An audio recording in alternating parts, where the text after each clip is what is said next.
And that button's on, and that button's on. And Sheri, according to all the little buttons on my screen, we are now live. We are live for episode 47 of Conversations with Sheri and TerryAnn.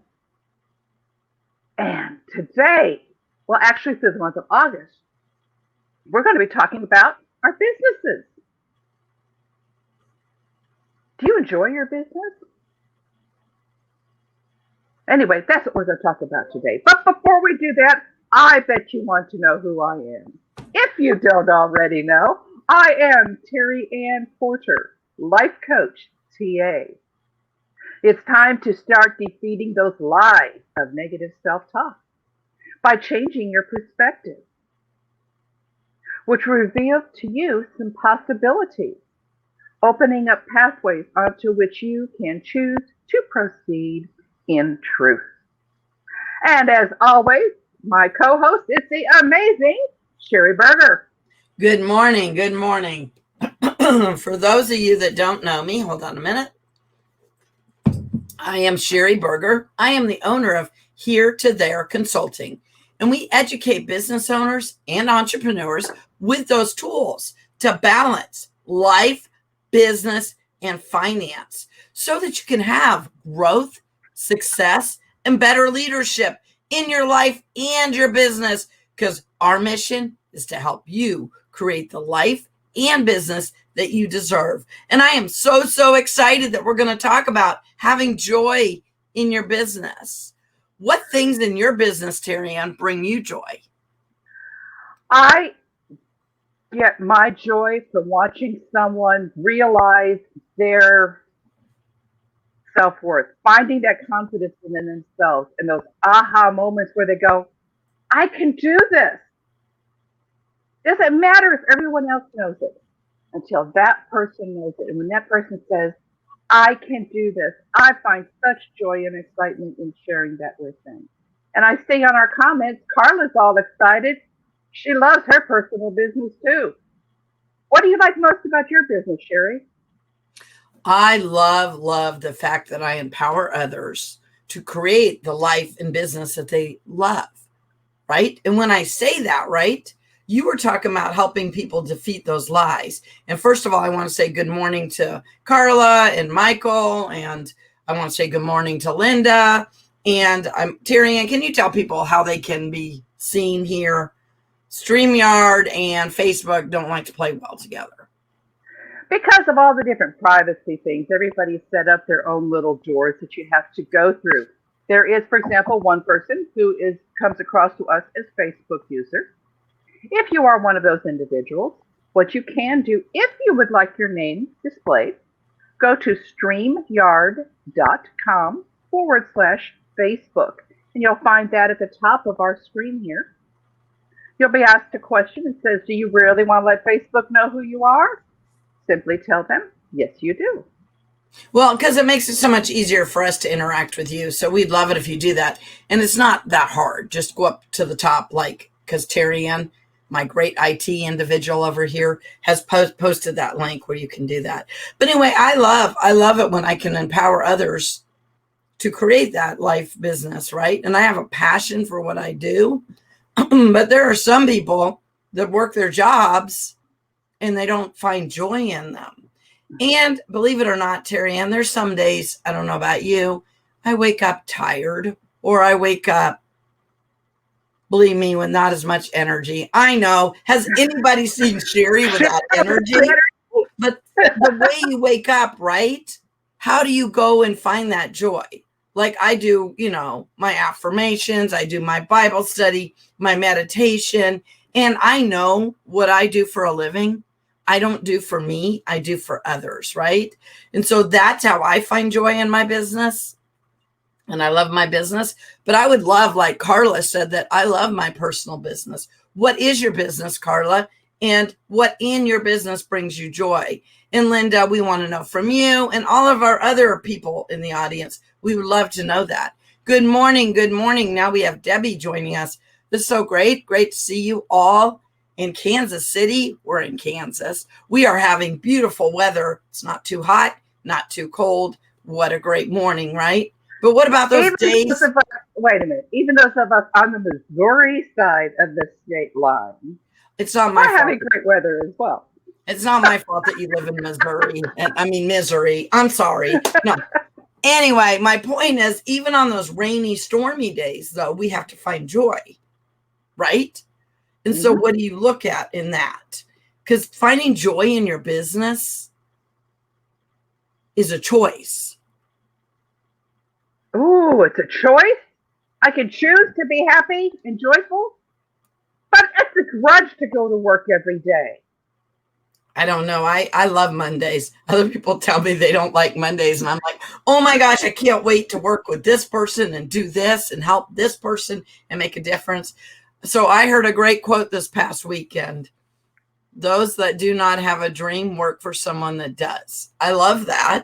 That's so true as an entrepreneur. Oh, wow. And a business owner.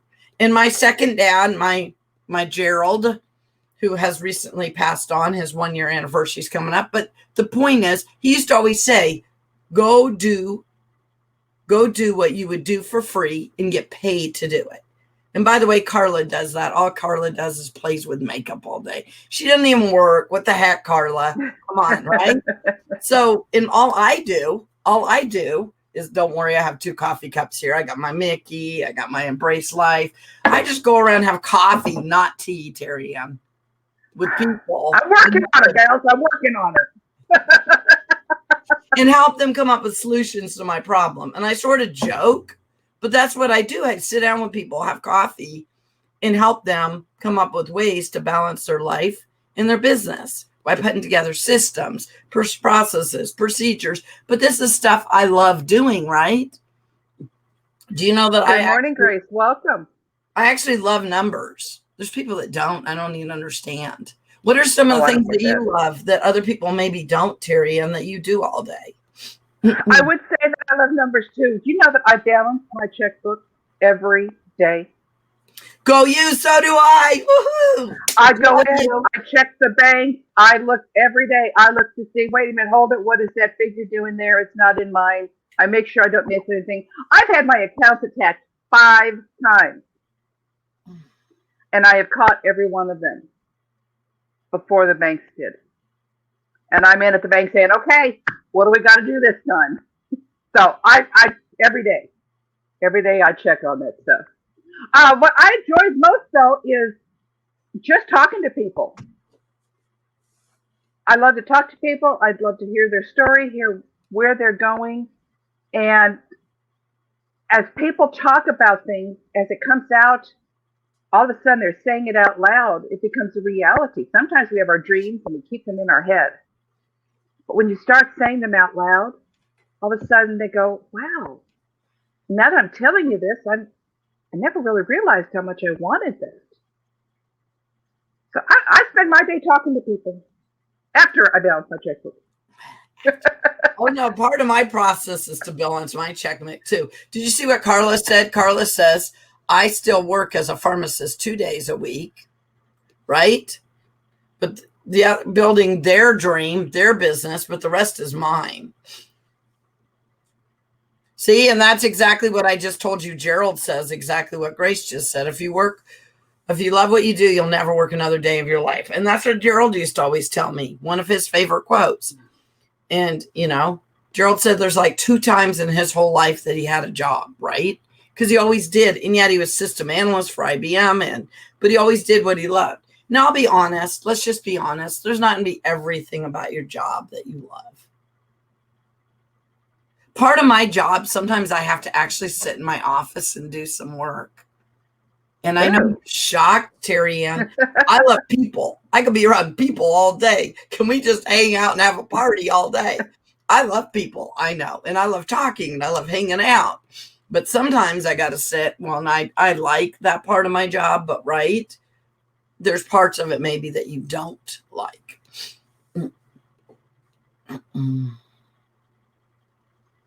What part don't you like the most? Yeah, and those are the things to think about, right? Like, believe it or not, I've actually had people tell me I'm not that creative.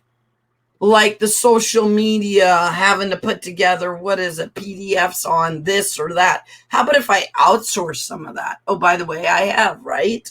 I've worked with marketing and I have marketing people because I don't like marketing. So if you don't like parts of your job, what if you outsource those parts that you're not going to like that have to be done? Website. I don't want to put together my own website, TerryAnn. I do find though that that's especially entrepreneurs. They feel like they have to do it all. Well, this is my business, so I have to do this. I have to do this. I have to do this. No, they don't. They can outsource those different parts. I read a great book, and I really loved it. Have you ever read what they call it, The E-Myth? Yes. I love that because what I loved about that in that book, he described when you become an entrepreneur, you're basically three different people. You are the owner, you're the manager, and you're the technician. And so sometimes when I'm talking to myself, Reed will say, am I supposed to be part of this conversation or are you having a private conversation? It's a staff meeting, leave me alone. Right now, the manager and me and the owner and me are having a bit of a discussion about what's supposed to be done. And it was just because I like word pictures and metaphors like that. So now I look at things and I say, okay, I don't want to be, the work I'm doing right now is in this role. But I've got to account to that role. And that role doesn't like what I'm doing. It just kind of breaks down what all I have to do. And then there's that reminder of get help. Get help if you need it. And the financial coach in me, right? Because I'm a business financial coach, but the financial coach in me knows you need a budget. And when we first start off as an entrepreneur or business owner, maybe we have to do it all. But over time, you need to figure out the cost analysis, your ROI, right? But not just your ROI about the bottom line of making money, but what is it costing you in relationships? What is it costing you in your health?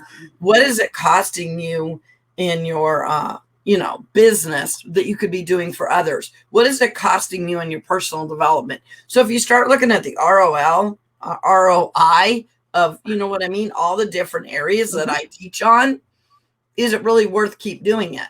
So if we can figure out money-wise how we can get you from here to there so that you can outsource it. Do the thing you don't like the very first in the morning. Oh, yeah. I've had several people. That's Eating the Frog. Have you read that book? I haven't read that, and Oh my gosh, I have that book. People bring that up lately. Huh? I've had several people bring up that book lately. I think that's definitely got to go on my list of things to read here soon. I swore I had a list. I swore I had it right here in my office, and I don't. It must be in my kitchen. But yeah, Eat the Frog. It's about time blocking. It's great. And it's about doing those things that you don't like first, right? I don't know about you, but you talked about balancing your checkbook. There's something I hate. Calling and figuring out your insurance and calling your doctor's offices and oh my gosh, or scheduling doctor's appointments. It's like, are you kidding me? So there'll be times I literally time block 8 to 9. I'm doing this, all that dumb medical stuff, which is important, right? And this one says, take care of ourselves. Delegate. Pam saying, okay, what's this say? If it can be delegated, it must be. That's a quote from Leo Pop. Yep. I don't like to do bookkeeping, so my neighbor puts my receipts in order by day and then match them up to my monthly statement. So she's delegated that. Great way. Just so long as you stay in touch with what's going on, have someone else do that for you. Mm-hmm. Years ago, as a bookkeeper, when we actually got back all of our checks, I did this for several businesses. I had my kids, the most tedious job of all was sorting those checks by number so that I could account for them. Guess what job my kids got? And they got paid to sit there and put all of these checks in numerical order. So my daughter was in 4th or 5th grade when she learned how to write checks. And she's my youngest. I know now she's 19. But anyway, and now we don't really write checks, but they were learning in 4th and 5th grade. And she's in the car one day, and I'm like, Robin, did you pay? And by the way, I co-parented and had my nephew and niece a lot because my brother, anyway, not long story short, my brother's wife, after he died, obviously was a single parent. So I'd have her kids, and they were around the same age as mine. So she's 9, 10 years old, and she's in the car, and I'm like, did you pay Casey and P&L? Did you pay the gas company? Robin, did you? So my nephew, who is like 4 years older than her, so he's like 13, he's like, why does Robin have to pay all the bills? I don't understand why Robin. But I had delegated that she just writes, and of course she brings them and I have to sign all the checks, and then she puts the envelope in the stamp. But how much are you teaching your kids by giving them little jobs like writing the check? She had to learn how to put the return address. She had to know where to put the stamp right. She's in 4th, 5th grade, but she also had to bring it to me and make sure I signed it. And don't worry, there was a couple times things went in the mail and they didn't get signed by mom because she skipped. And so you had to go back and say, you can't skip this step. And how much did that child learn? I know she doesn't write checks today because it seems to be pretty obsolete, but I have a checkbook. I write checks. But it's learning the value. First, it's learning the work that needs to be done and the responsibility. Learn it at an early age and keep on going. So if you have children at home, right, that's a great way to do that. I have children that sometimes are trying to pay off debt and they have another job. And so if I help them by, hey, I need my book edited, I'll pay you, whatever it is. So you can outsource it. Oh, I love one of my friends. He works with a bunch of interns from the junior college and they work for him. So they're college students and they do things like his bookkeeping or his IT or he's an IT individual himself. So he does even more, but he helps them by hiring them as an intern. Have you thought about that?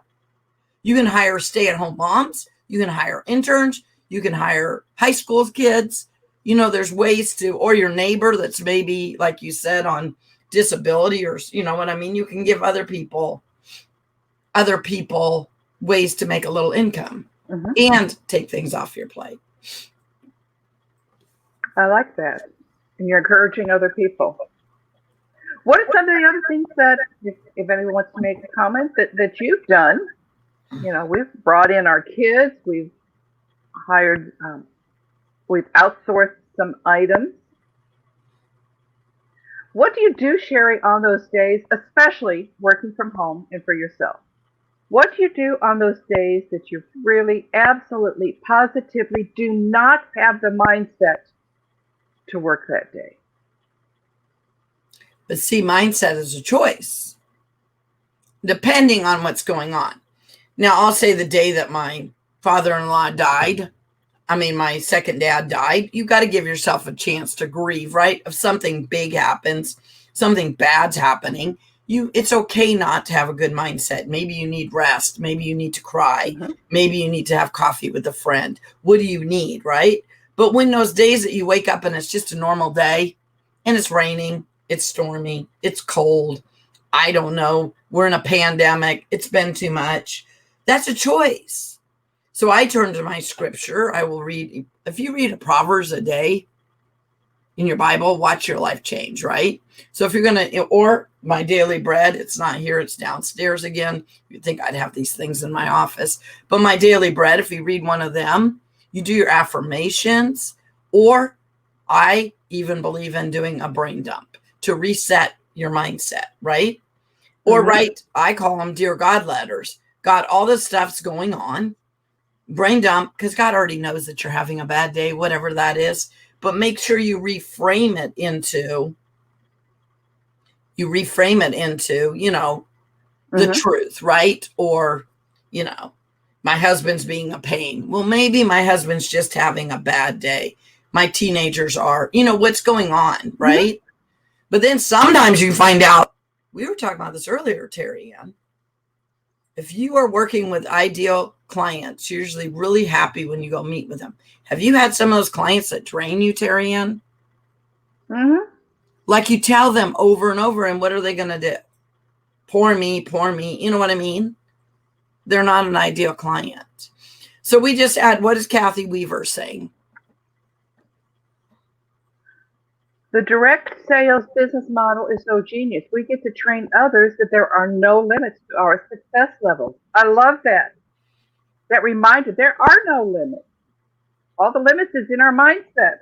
Exactly. And if you get your mindset right, and Carla, she just said, Carla does the Daily Bread app. Yeah. I've got one. The church, our church passes out this booklet called The Word of the Day. When first thing in the morning, I don't want to get up and start reading.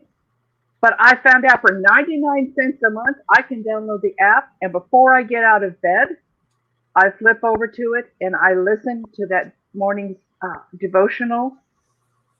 Big difference. I'm hearing, I'm an audio learner anyway. So before I'm out of bed, I'm hearing that word. Then I can get up and face it. And I do find that those days I don't makes a difference. Another thing I do is I jam my worship music. I've actually gotten caught going to a networking event, jamming in my car. And that's it's my worship music, but it's amazing what power music can have on you to make your day I can't sing, but I'm in the car. Nobody else hears me. I can't dance, right? But I will be dancing or singing even in my living room, right? Because it's what you do to reframe yourself. Debbie agrees with Carla. Always do the one thing that you don't want to do. And once that's done, you're inspired to do more. I give myself a break if you accomplish for having done the hardest thing to do. I like that. Well, and sometimes when you do that hardest thing that you don't want to do, all day it's going to energy drain you. I know it sounds stupid, and it's a dumb thing like calling, like I just told you, hate to call my insurance about my medical problems. You know what I mean? Why didn't you pay this bill and what's going or whatever? But you know how hard that is? It's really not, TerryAnn. Maybe maybe you get put on hold, but maybe you can do something else. I mean, you know what I'm saying? But then once it's off your plate, like Debbie said, you're empowered to move on with your day. So it's not that ugly black cloud, hanging over you that you're just like, oh my gosh, my medical bills are going to be so high because this stupid medical, you don't even know. You did not talk to the person and there could have been an error. There could have been, right? Or, you know what? I don't know about you, but I got behind on going to my doctor's appointments and dentists through this pandemic. So then I finally got caught up and then I'm getting dumb things like I got to go in for my mammogram again. What the heck? I just did this. That's just one of my pet peeves is really seriously, but yet our health is so important. And I always go to my medical and I always call about them, but I don't like it, right? It's not something, maybe I just need to hire somebody to do that for me. Can you go to the doctors for me? I don't think it works that way. But it's kind of like, doing the thing that you don't want to do and all that. It's kind of like if I am not energized, I will go wash a load of towels. By washing the load of towels, I have now taken my huge laundry pile down to next to nothing because the towels take up most of the laundry. I look at that and go, wow, well, as long as I've got that much done, let's go do something else. Silly little trick, but we have to do whatever works for us. And for me, it's either that or go put on the plastic crown. Come on. So I know where to take all my husband says, go put on your crown. You really need it today. See, next mammogram. Guess where I went yesterday, TerryAnn? I went to the eye appointment. And you know what? It didn't kill me. And I actually was in and out in like 45 minutes. I was afraid it was going to take all day. I'm like, I don't have time for this. But I went and it wasn't. We have to take that self-care time. It's just like balancing the checkbook. It's something we have to do. But balancing the checkbook is fun and empowering and it needs fixed. But going to an eye doctor appointment and you're going to puff my eyes and dilate and what are you going to do to me? Okay, show of hands, everybody. How many of you love to balance your checkbook? Just curious. Don't tell us we're the only ones. I also feel very empowered looking at all of my investments And when I put the Excel spreadsheet, I know I have one of those, TerryAnn, on my dining room table, and I show it to my husband, he is not impressed. He usually comes back with, I agree with that. he usually comes back with what is my spending money for this week? I just need to know. How much money's in the house count so I can do my projects this month? What the heck? This is exciting, Kevin. And when we pay off our mortgage, he doesn't even care. He's just like, really, Sheri? She just doesn't anymore. What does that mean? Do you not go to your mammogram, or you don't balance your checkbook? You gotta do both, but... Let someone else do that. I know. And my 23-year-old used to balance my checkbook for me because he loved, well, he's good with numbers. He likes that, right? So I used to have him do that when he was younger. So if I were to summarize this strange discussion today, joy is a choice. And so we choose to have joy in our life and in our business. We've got to choose to find ways to stay committed to our business, even if it means, and if there's some things we don't have, if we have to do it, if we're the ones who have to do it, then we got to get it done. If we can delegate it, delegate it. But more than anything, that joy that's in your life must carry into your business, whether you work for yourself or someone else. How's that for a summary? Well, and I think the mindset, right? That's a choice to reframe it. And to really, really look, most days, are you finding joy in your life?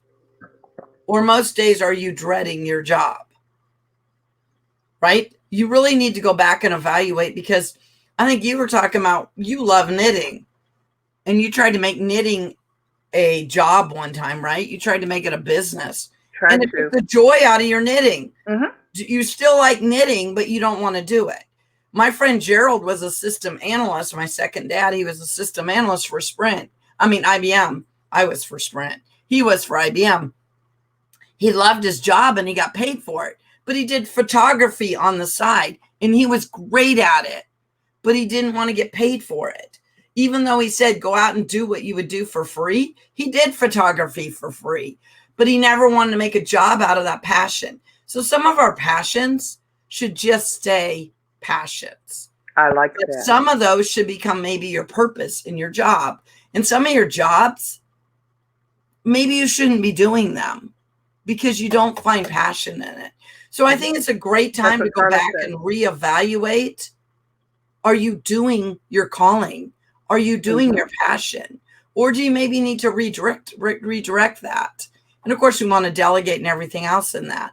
But I mean, that's what I want to end with, is go find your passion, your purpose. We all have that calling. Do you know my son just celebrated his second anniversary of being an ordained pastor? That was just like, what, 2 or 3 days ago he celebrated that? Well, who the heck knew he would have to be a pastor and run a whole church in the middle of a pandemic as a young pastor, as a startup first-time pastor at an actual church, right? He's done lots of other ministry, but you know what? He's living out his passion and he's doing his calling. So everything that he has to do to get through the pandemic, you wouldn't believe it. He's doing it all with grace and with, and as a mom, I'm like, oh my gosh, but that's because he's where he needs to be. So go look at that. Go look at, are you where you need to be? And if not, what do you have to do to get there? So go create the business and life that you love and go make it, as my friend Gerald Harris would say, make it a great day. See you guys next Wednesday. See you next Wednesday. Thanks for joining us.